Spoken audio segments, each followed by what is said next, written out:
आदाब नाजरीन, आप सभी का खैर मकदम है न्यूज 18 उर्दू में। मैं हूं सैयद अहमद जिलानी और आप देख रहे हैं हमारी खास पेशकश दखनी में खबरें। हम हर हफ्ते इस प्रोग्राम में आपको मुख्तलिफ और दिलचस्प खबरें दिखाते। तो चलो शुरू करेंगे दखनी में खबरें। नाजरीन, हैदराबाद में यह बात बहुत मशहूर है, जो एक बार गंडी पेट का पानी पी लेता वो यहां कैच हो जाता। हैदराबाद को पानी सप्लाई करने 7वें निजाम मीर उस्मान अली खान 2 तालाबा हिमायत सागर और उस्मान सागर बनवाए थे। उस्मान सागर कुछ गंडी पेट भी बोलते। शहर के तफरी मकामों में गंडी पेट लोगों को सबसे ज्यादा पसंद है। गंडी पेट के बारे में लोग क्या क्या बोलते, देखो हैदराबाद से हमारे नुमाइंदे अनीसुर रहमान की ये रिपोर्ट। हैदराबाद की हवा, हैदराबाद का पानी, यहाँ के झाड़ा पाड़ा और मौसम कुतुब शाही बादशाहों को इतना पसंद था, वो लोग यहाँ से दूसरी जगह जाना नहीं चाहते थे। इस वास्ते वो लोग हैदराबाद कुछ अपना पाया तख्त बना लिए थे। कुतुब शाही और आसिफ जाही खानदान के लोग इंच नहीं बल्कि बाहर से आए हुए कितने के लोग यहाँ आके यहीं टिक गए। हैदराबाद की बढ़ती हुई आबादी की जरूरत को पूरी करने हैदराबाद के निजाम गंडी पेट बनाए थे। गंडी पेट सिर्फ तालाबिच नहीं, हैदराबाद की तारीख और पहचान का एक हिस्सा भी है। बचपन से हम आते थे यहाँ पे, बंडियों में, बैल बंडियों में भी बैठ के आए यहाँ पे। गंडी पेट पूरे खानदान के लोग आते थे यहाँ पे। उस वक्त का मज़ा हम अभी तक जहन में है। अब 30 साल के बाद मैं अब आज आया हूँ। बस ये साइड के दरवाजे, वो साइड के वो पानी का जो हिस्सा है, वो सब जैसा का वैसी है, यहाँ जैसा का वैसी है, मगर रास्ते बदल गए सब। जब वहाँ से आज न तक के रोड बड़े बड़े हो गए। तालाब जब हर के पानी जाता था दरवाज़ों में से निकल के, तो वो नज़ारा बड़ा अच्छा रहता था। बहुत पानी ऐसा गिरता था, वो देखने को नहीं मिलता। और सूखा हो गया, जंगला हो गए, झाड़ा बड़े बड़े थे, झाड़ा जाके वहाँ बड़े बड़े बिल्डिंगा बन गए। हाँ, स्कूल पीरियड में आते थे पट मार के। हाँ, कभी कभी छुट्टी ले लेके भी पट मार के भी आते थे। बस से आते थे, अल्हम्दुलिल्लाह पूरे गैदरिंग करके आते थे, पूरे एंजॉय करते थे। क्रिकेट खेलते हैं, मगर आप खेलने का तो नहीं है यहाँ पर, मगर अच्छा सेफ साइड करके रखे। समझो वेकेशन पब्लिक को पूरे फैमिलीज आके एंजॉय कर रहे समझो। जिस वक्त उस्मान सागर और हिमायत सागर तामीर हुए थे, वो वक्त ना तो हैदराबाद इतना फैलावा था, ना आबादी इतनी ज्यादा थी। वो टाइम के हिसाब से बस बोले उतना पानी सप्लाई होता था। हैदराबाद शहर जैसा जैसा बढ़ते गया, पानी की जरूरत भी बढ़ती गई। इस वास्ते अब हैदराबाद को उस्मान सागर और हिमायत सागर के बजाय दूसरी तरफ से पानी सप्लाई कर रहे हैं। गंडी पेट अब भरा हुआ रह रहा, पहले के जैसा खाली खाली नहीं है। पहले पानी सूख गया तो बच्चे क्रिकेट भी खेलते थे। गंडी पेट का पानी पिए तो यहीं के हो जाते के बजाय लोग बोल रहे थे, जो बच्चे सूखे गंडी पेट में खेल लिए कहीं नहीं जा सकते। पहले यहाँ से पानी पूरा हैदराबाद को सप्लाई होता था, मगर जिसकी वजह से पानी में यहाँ पर बहुत कमी होती थी। लेकिन अब यहाँ पर सप्लाई नहीं हो रहा है, मगर समर ज़्यादा होने की वजह से सूख जाता था। लास्ट समर में तो तकरीबन बहुत सूख गया था और यहाँ पर यानी कि आजू बाजू जानवर भी कहीं मर जा रहे थे उसकी वजह से। अब ये समर में फिर भी पानी का लेवल ठीक है और इंशाल्लाह हम उम्मीद करते हैं कि पूरे समर में रहेगा, फिर बारिश में फिर। गंडी पेट में पानी भरा हुआ है, ये देख के लोग खुश हो रहे हैं। गंडी पेट का पानी पेट तक नहीं पहुंच रहा, ये सोच के उदास भी हो रहे हैं। कभी खुशी कभी गम बोले जैसी हालत है। एक बार गंडी पेट का पानी पिए तो यानी हमेशा के लिए यहाँ का हो जाता है। अनफॉर्चुनेट है एकदम, यानी सबके लिए अनफॉर्चुनेट है। यहाँ से आना चाहिए। और ये बनी थी लेक और हिमायत सागर लेक, ये सिर्फ जैसो पीने के पानी के लिए बनी थी। अब यहाँ से अगर पानी नहीं आ रहा तो ये अनफॉर्चुनेट है सबके लिए। तो हमारा जैसो हेरिटेज है उसको चालू करना चाहिए, उसको जैसो फिर से जैसो यूज में लाना चाहिए। यहाँ फिल्टर होना चाहिए पानी, और हर यहाँ से जैसो सप्लाई होना चाहिए हर जगह। एक गंडी पेट का पानी मैं बचपन से पिया हूँ, अल्लाह का फजल है। इस वास्ते मैं बाहर नहीं, यहीं आके सुकून से बैठता हूँ। क्या है, वाटर लेवल कम होने की वजह से अब सूखा है। अब आया आप सुकून के वास्ते, आए बाद में जब आपको जब पानी नहीं मिला, ठंडक नहीं मिली, तो आप आना भी नहीं पसंद करते, जहाँ आना वेस्ट हो जाता। अब आप आके बैठे सुकून से। एट प्रेजेंट वाटर का लेवल ज़रा हाई है, अच्छा दिख रहा, अच्छा महसूस हो रहा। और चीज़ें गंदी पेट का पानी जो है मैसर नहीं हो रहा। अल्लाह से तवक्को दुआ है कि पानी हमें मैसर हो गंडी पेट का। गंडी पेट का पानी पिए तो बाहर के लोग हैदराबाद में ही रह जाते, ये बात मशहूर है। मगर अब घरों में गंडी पेट का पानी नहीं आ रहा। कोई खास मेहमान को हमेशा के वास्ते रोकना है तो गंडी पेट को ले जाके वहाँ का पानी पिलाना पड़ेगा। मैं यूपी से हूँ जी। तो कितने दिन हुआ हैदराबाद आए आपको? ये 10 साल हो रहा है। ये है उस्मान सागर। तो अच्छा दिखता है, अच्छा लगता है, तभी आ रहे हैं ना। पानी है, गार्डन है, थोड़ा बैठ लिए टाइम पे। जो एक बार यहाँ पे आता है, यहाँ का माहौल देख के अच्छा और इसी यहाँ पे रह जाता है, अच्छा दिखता है उसको। और क्या, हम तो इधर तो 15 साल से घूम रहे हम मेरा नाम नागराज है। नागराज बोलता हम ये 15 साल से घूम रहे हम। अच्छा गंडीपेट अच्छा पानी रहता, साल को थोड़ा थोड़ा पानी आते रहता। अच्छा पब्लिक बहुत कस्टमर बहुत आते रहते। मेरे धंधा भी थोड़ा बिजनेस थोड़ा अच्छा होता। पब्लिक बहुत खुश रहती, ठंडा बैठती रहती पब्लिक, अच्छा फिर रहता। अच्छा गंडीपेट पानी पीना बहुत किस्मत रहना आदमी को। जी यहाँ पे आने के बाद में थोड़ा खुला माहौल, सिटी से पोल्यूशन से दूर, ठंडी जगह, सुकून से थोड़ी देर बैठ के एंजॉय करके चले जा सकते। पानी है, फिर बहुत पोल्यूशन नहीं रहता तो ये भी पानी पीने के लिए यूज़ होता था। और वैसा नहीं हो रहा, जैसा कि प्लास्टिक, पन्नी, बोतल सब डाल दे रहे अंदर, गंदगी बहुत हो गई। हैदराबाद का पानी अगर तो किसी बाहर के आदमी को लग गया तो हैदराबाद छोड़ के तो नहीं जा सकता। खास तौर पानी का मतलब क्या है? तासीर है इसी पानी में, के अपनापन है इस पानी में, यानी गंडीपेट का गंडीपेट या हिमासागर हो, इस पानी का अपना एक वजूद है जी, तासीर है। हैदराबादियाँ चाह रहे हैं गंडीपेट का पेट ठंडा रहे। हुकूमत गंडीपेट का ख्याल रखे। यहाँ जो बड़ा पार्क था इसको फिर से खोले। एक बड़ा पार्क था उसको क्लोज कर दिए और ये पार्क को भी चार्जेस ले रहे हैं। चार्जेस मेरे हिसाब से नहीं लेना चाहिए।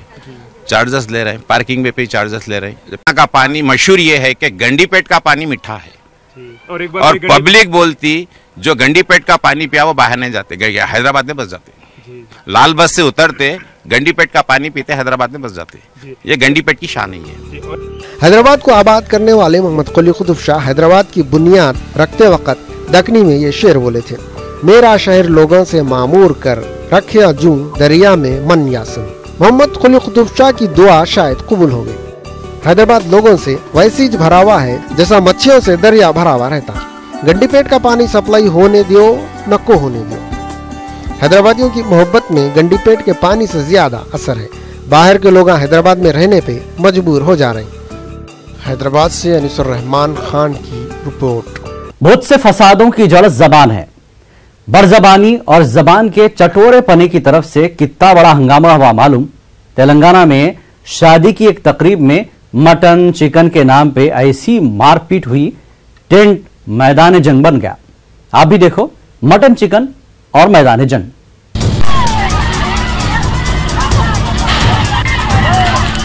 आप जो ये खतरनाक मंजर देख रहे हैं, ये लोग थोड़ी देर पहले तक भी एक दूसरे के साथ हंसी मजाक कर रहे थे। अचानक दोस्ती दुश्मनी में कई को बदल गई। गीता जाके चीखा कई को बन गए। मुबारकबादियां जाके गालियां बनने की क्या वजह है? इसकी वजह है बकरा। बकरे का गोश्त दो खानदानों को कुर्बानी का बकरा बनने पे मजबूर कर दिया। एक दूसरे पे जानलेवा हमला करे सो ये लोग गैर नहीं है। इनमें दूल्हे और दुल्हन के रिश्तेदार और दोस्त हैं। हुआ ये तेलंगाना के जिले भद्राद्री कुत्तागुड़म के नौजवान से बरगमपाड़ू मंडल के उपासाका गांव की लड़की की शादी हुई। खाने में मटन कई को नहीं है बोल के लड़के वाले सवाल करे। उस पे लड़की वाले बोले मटन नहीं, हम लोग चिकन खिला रहे। बात मामूली थी, मगर मटन और चिकन को लेके पहले तू मैं फिर लाता घुसे। इसके बाद एक दूसरे पे कुर्सियां, लटा और फतरे बरसाना शुरू हुए। ऐसा मालूम हो रहा था नए रिश्तेदार नहीं बल्कि पुराने दुश्मन है। बकरे और मुर्गे के गोश्त में फंस के थोड़े इधर के थोड़े उधर के लोगों के हड्डियां फसलियां एक हुए और थोड़े जख्मी हो गए। दूल्हे वाले मटन तो नहीं खा सके, अलबत्ता तबीयत से मारा खाए। वो लोग इतना नहीं सोचे, मुंह नहीं फुटा, दांता नहीं टूटे तो मटन आज नहीं तो कल खा सकते। दुल्हन वाले भी दूल्हे वालों की धुलाई करने से पहले ये सोचना था बच्चे को जिंदगी भर वही लोगों में गुजारना है जिनको ये लोग पीट रहे। सब्र से काम लेके मामला जांकावा कर देना अच्छा था। बेचारे दूल्हा दुल्हन के क्या क्या अरमाना नहीं थे होंगे। इनके दिल के अरमाना आंसुओं में बह गए होंगे। इनकी जिंदगी में बाहर आने से पहले खिजा आ गई जैसा हो गया। नए समझावे की ये खतरनाक जंग को वहाँ पे थे सो थोड़े लोग मोबाइल में कैद कर लिए। ये वीडियो सोशल मीडिया में वायरल हो गया।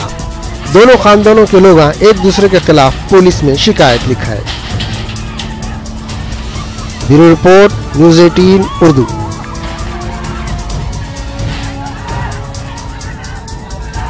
औरतें अगर चाहे तो क्या नहीं कर सकते, ये बात साबित करके दिखा रही रेहाना खान।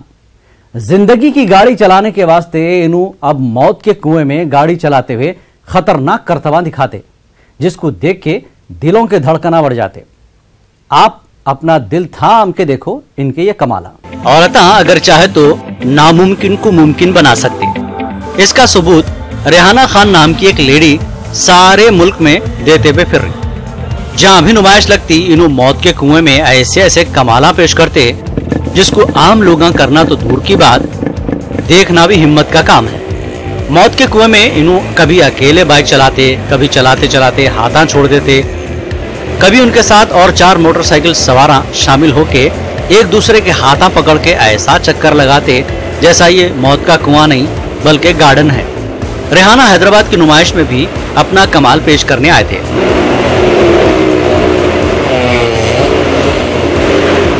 इनका बोलना है मौत के कुएं में आदमियां बाइक चलाते सो देखने के बाद इनको भी शौक हुआ था कदे। मेरे यहाँ जो लगता है ऐसी एग्जीबिशन, तो वहाँ मैंने फर्स्ट बार देखा तो लड़कों को चलाते हुए देखा तो मुझे भी शौक हुआ। तो शौक के कारण मैंने भी इसको चलाना सीखा और चलाते आज 1 महीने मैंने प्रैक्टिस की, उसके बाद धीरे धीरे सीखी। 5 साल से मैं लगातार चला रही हूँ। तो कुछ हट के यही मुझे अच्छा लगा जब मैंने देखा, और पब्लिक का जो खुशी उनको होती है हम चलाते उनको देख के, तो उससे ज़्यादा उनका प्यार जो हम लोग के लिए होता है, हम कलाकारों के लिए, वो इतना खुश होते हैं। तो बस उसी के लिए हमको भी बहुत अच्छा लगता है कि चलो हमारा परफॉर्मेंस देख के ये लोग सब खुश हो रहे हैं। सिर्फ 1 महीना प्रैक्टिस करके रेहाना खान मौत के कुएं में कूद गए। इन्हों अगर 1 महीना और प्रैक्टिस करते तो बाइक लेके शेर की गवी में घुस जाते थे कि क्या है कि रेहाना खान और उनके साथियां मोटरसाइकिल पे नहीं बल्कि मोटरों पे भी ऐसे ऐसे कमाला दिखाते, अगर टाइमिंग में जरा भी फर्क आ गया ना तो बोल नहीं सकते क्या हो जाएगा। रेहाना खान मौत के कुएं में चलती हुई मोटर के बाहर धड़ निकाल के इत्मीनान से ऐसा ठहरे हुए रहते जैसा घर के दरवाजे पे औरतां ठहर के बच्चों को स्कूल को जाते वक्त देखते नहीं वैसा।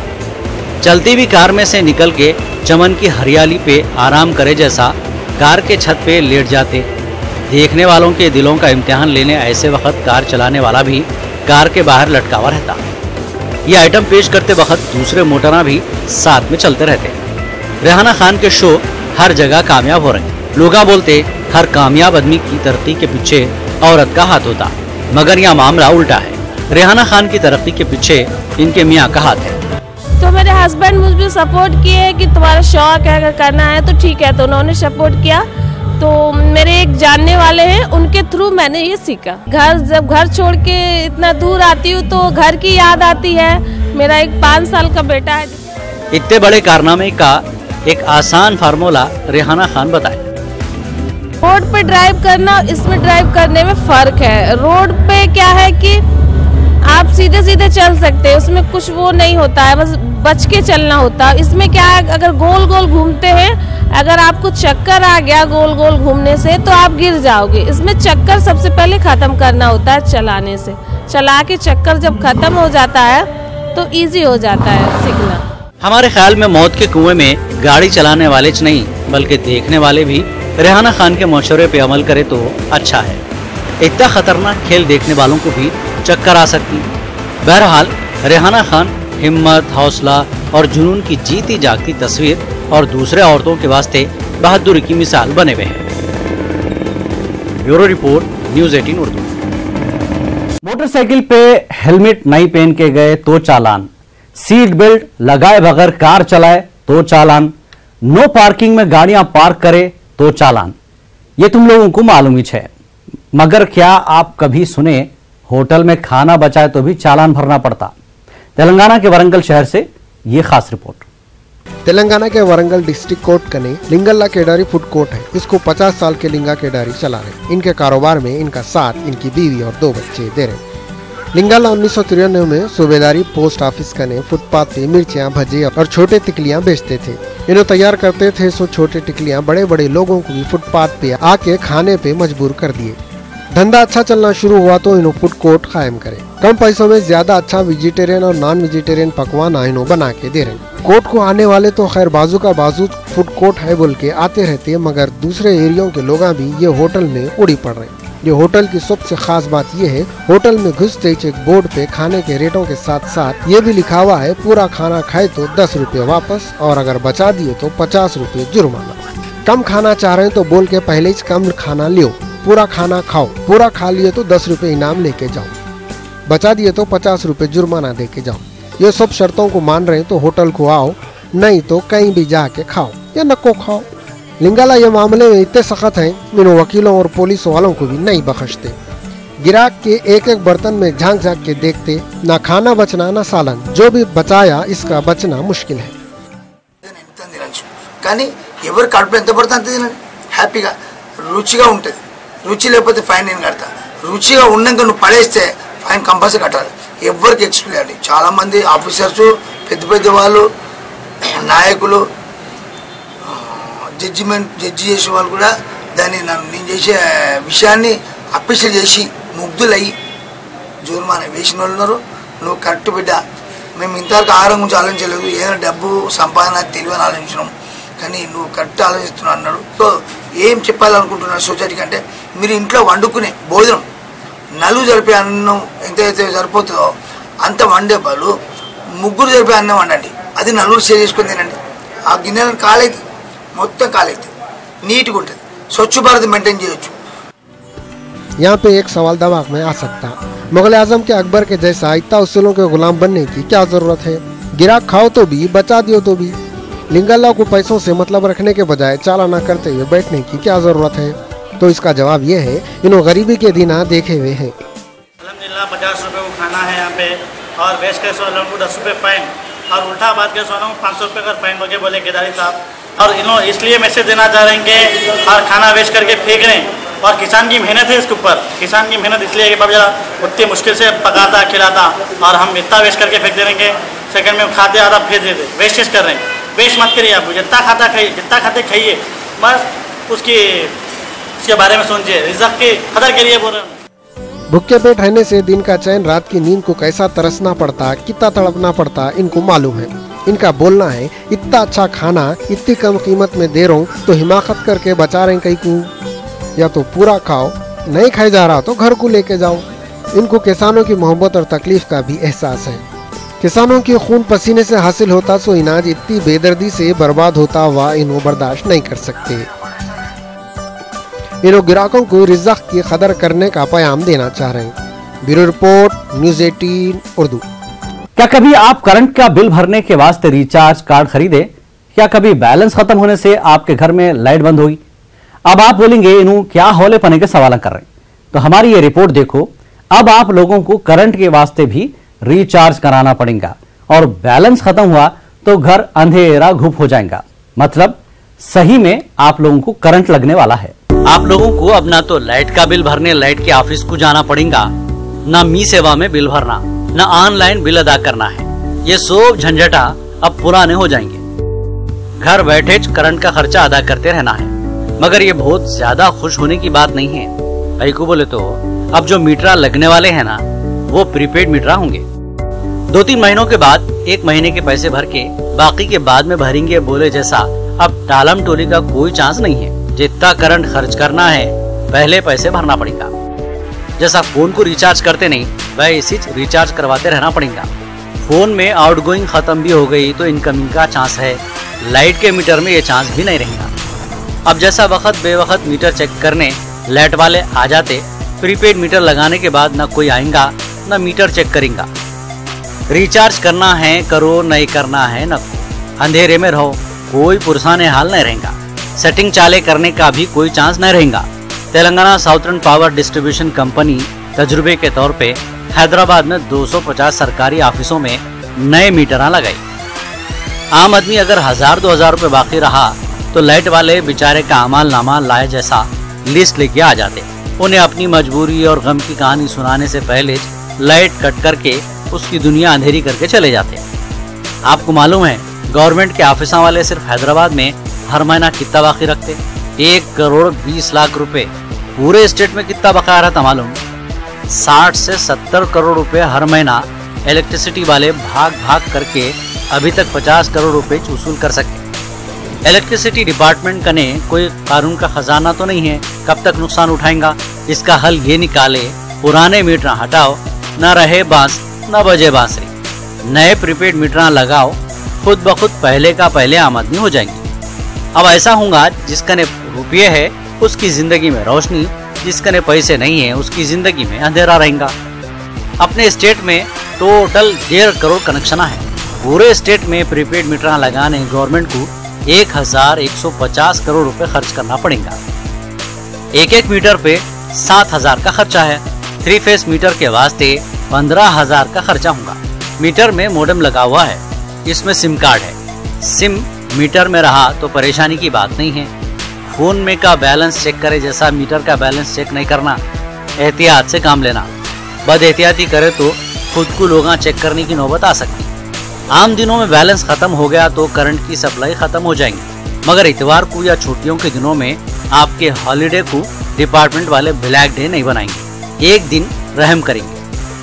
गवर्नमेंट ऐसा प्लान बना रही है, सबसे पहले 500 यूनिट से ज्यादा खर्चा करने वालों के घरों में, इसके बाद 200 से 500 तक, इसके बाद 200 से कम खर्च करने वालों के घरों में प्रीपेड मीटर लगेंगे। जैसा मोबाइल कंपनी वाले जितना ज्यादा रिचार्ज करते, वैसे जितने ज्यादा दिनों के वास्ते करंट के वास्ते रिचार्ज कराते उतने सहूलत हुकूमत देंगी कते। ऐसा मालूम हुआ प्रीपेड मीटर पूरे स्टेट में अप्रैल की 1 से लगना शुरू हो जाएंगे।